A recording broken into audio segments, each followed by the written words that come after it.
إله إلا الله لا إله. کاش یہ باتیں سمجھ میں آ جائیں. آج کل ہر آدمی ماڈرن بننے کی کوشش میں اور ہر آدمی لبرل بننے کی کوشش میں مذہب سے دور ہو رہا ہے. علماء کو برا بلا کہہ رہے ہیں, ٹی وی میں بیٹھ کے بھی اور تبصرے بھی. ابے یہ مولوی ترقی نہیں کرنے دے رہے. بھائی ہم ترقی کے خلاف نہیں ہیں, ہم کہہ رہے ہیں انسان کے بچے پہلے بن جاؤ اور پھر ساتھ ساتھ ترقی بھی کرو. اس قوم کی طرف مت جاؤ, وہ تو اپنا کھاتے ہیں, وہ تو دوسرے پہ خرچ نہیں کرتے. ایک پٹھان بھائی کا فون آیا میرے پاس سویڈن سے. وہ مجھے کہنے لگے, اب میں نے تو پٹھانوں پہ آپ کو واقعہ سنایا نا, وہ اس کا الٹا کروا کے اس کا کھانا نکلوایا ہے ٹھیک ہے نا, پھر اپنا کھانا ٹھوسا ہے کہ ہمارے گھر سے بغیر کھائے کیسے چلا گیا. تو وہ بیچارہ اسی ماحول کا عادی تھا. اس نے مجھے سویڈن جا کے فون کیا, کہہ رہا ہے مفتی صاحب میں ادھر سویڈن میں آیا تھا عیاشی کرنے کے لیے. ہمارا کے پی کے میں وہ عیاشی نہیں تھی.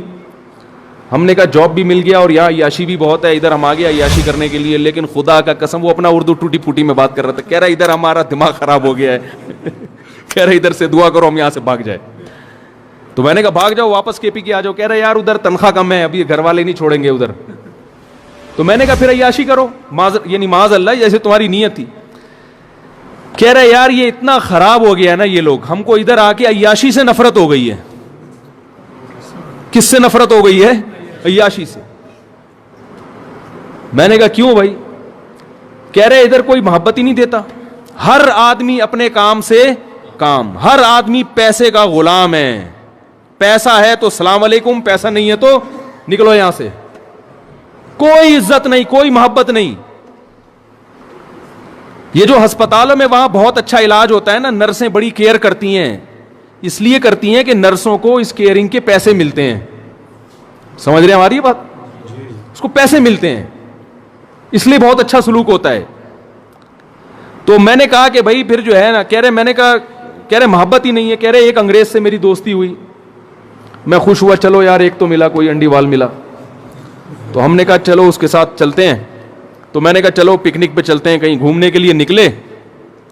کہہ رہے راستے میں کوئی برگر کا ہوٹل آیا, تو اس گورے نے کہا گاڑی روکو میں برگر لے کے آتا ہوں. میں نے کہا چلو لے آؤ. لے کر آیا تو ایک برگر لے کر آیا. کہہ رہے مجھے غصہ آیا, یہ کیا ہے؟ کہہ رہا کھانا ہے تو لے آؤ جا کے, میں اپنے لیے لے کر آیا. ہم نے کہا تفریح میں بھی ایسا ہوتا ہے یار, اپنے لیے الگ برگر اور اس. کہہ رہے پھر ساتھ جانے کا کیا فائدہ ہے؟ تو میں نے کہا پھر تبلیغ والوں سے جڑو, وہاں پہ سویڈن میں تبلیغ والے ہیں نا, ان سے جڑو.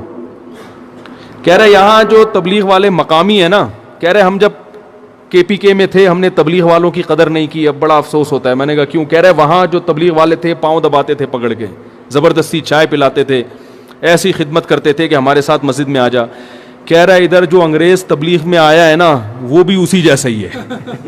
وہ کہتے ہیں سیروزہ لگانے لگاؤ ورنہ نہیں لگاؤ,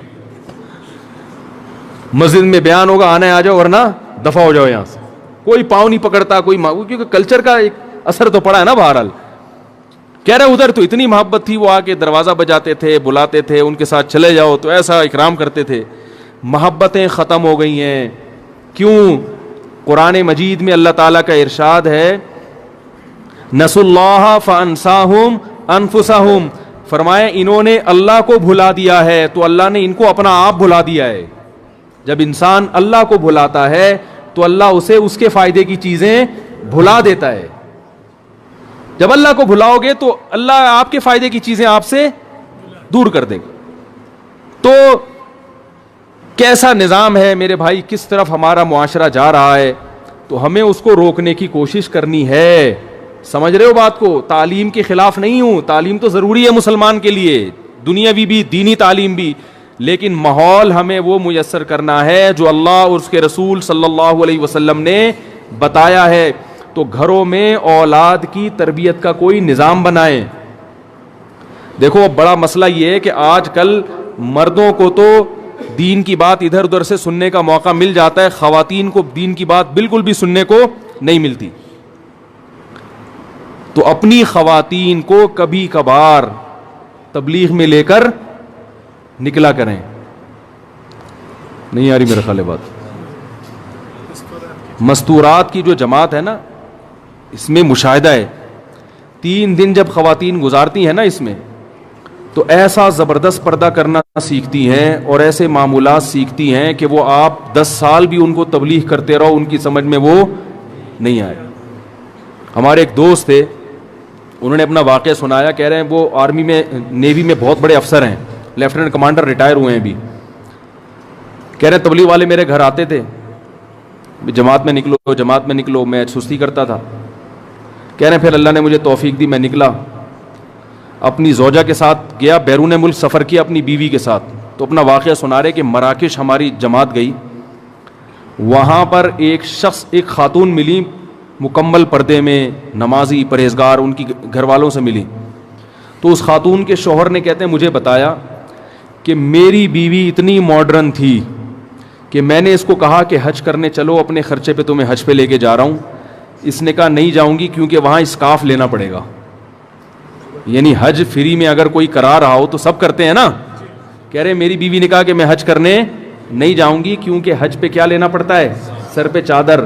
سر پہ چادر سے اتنی نفرت تھی کہ وہ اس وجہ سے حج کا اس نے انکار کیا. یہاں سے جب جماعت گئی ہے تو چند دن وہ خاتون جو ہے نا اس جماعت کی خواتین کے ساتھ بیٹھی. جب دیکھا کہ سب طرف پردے والی خواتین ہیں, تبلیغ میں خواتین اونچی آواز سے بات نہیں کرتی. میں یہ نہیں کہہ رہا گھر میں خاتون کو اونچی آواز سے بولنے نہ دیں, وہ تو سب گھروں میں کبھی اونچی آواز کبھی نیچی آواز, وہ سب چلتا ہے. کہ آپ جا کے پورا وہ افغانستان بنا دیں اس کو, ٹھیک ہے نا, وہ افغان طالبان کا جو دور تھا نا وہ بنا دیں, وہ تو سب گھروں میں ہوتا ہے. میں تربیت کی بات کر رہا ہوں نا, کہ کچھ وقت تو تربیت کے لیے چاہیے نا. تو 3-4 دن وہ جب ان کے ساتھ رہی نا تو اس کو روحانی سکون محسوس ہوا, کیونکہ اللہ نے سکون کس میں رکھا ہے, دین میں رکھا ہے. بے دین میں سکون تھوڑی ہے. بہت سکون محسوس ہوا اس کو, تو سر پہ چادر لینا شروع کر دی. پھر 3 دن جماعت میں لگائے ہیں اور اس عورت نے ایسا پردہ کر کے دکھایا, اس کا شوہر حیران تھا کہ میں اس کو حج پہ لے جانا چاہتا تھا اور یہ حج پہ نہیں جاتی. تبلیغ والے ایک بات کہتے ہیں نا کہ اگر آپ کسی کو بتاؤ کہ آم کا ذائقہ کیسا ہوتا ہے تو گھنٹے لگا کے سمجھاؤ گے اس کی سمجھ میں نہیں آئے گا. ایک دن مجھ سے کسی نے سوال پوچھا, چند دن پہلے, ایک بڑا عجیب سا سوال پوچھا کہ آپ ناریل کی تعریف بتاؤ, ناریل کسے کہتے ہیں. میں نے کہا آپ بتا دو گلاس کسے کہتے ہیں. یعنی وہ مجھے نیچا دکھانے کے لیے نا, کہ ناریل میں بولوں گا کہ درخت پہ لگتا ہے تو وہ جواب میں دیں گے کہ بھائی کھجور بھی تو درخت پہ لگتا ہے. پھر میں بولوں گا وہ سمندر کے کنارے لگتا ہے تو وہ کوئی دوسرے درخت کا نام لے لیں گے, وہ بھی تو سمندر کے کنارے. تو بہت مشکل ہے نا کسی چیز کو ڈیفائن کرنا. تو میں نے کہا آپ مجھے بتا دو گلاس کسے کہتے ہیں. اس نے کہا گلاس کہتے ہیں جس میں پانی پیتے ہیں. میں نے کہا تو جگ میں بھی پیتے ہیں. میں گلاس کہتے ہیں نہیں وہ جو تھوڑا سا جگ سے چھوٹا ہوتا ہے. میں نے وہ کٹورا جو ہے نا پیالہ وہ بھی تو جگ سے چھوٹا ہوتا ہے. تو وہ سمجھ گیا کہ یہ جو ہے نا, یہ سمجھ گئے کہ یہ مجھے پھنسانا چاہ رہے ہیں.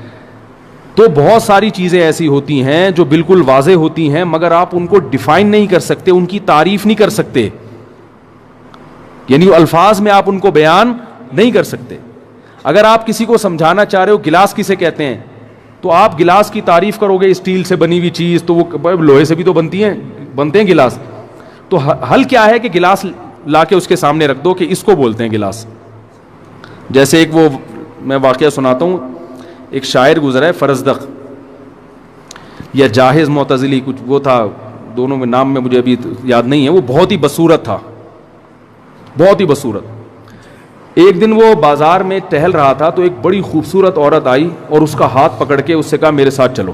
یہ بڑا خوش ہو گیا کہ مجھے تو دنیا میں کوئی کبھی پوچھتا ہی نہیں ہے, میری شکل اتنی خراب ہے, آج اتنی خوبصورت عورت مجھے لے کے جا رہی ہے. یہ چل پڑا اس کے ساتھ.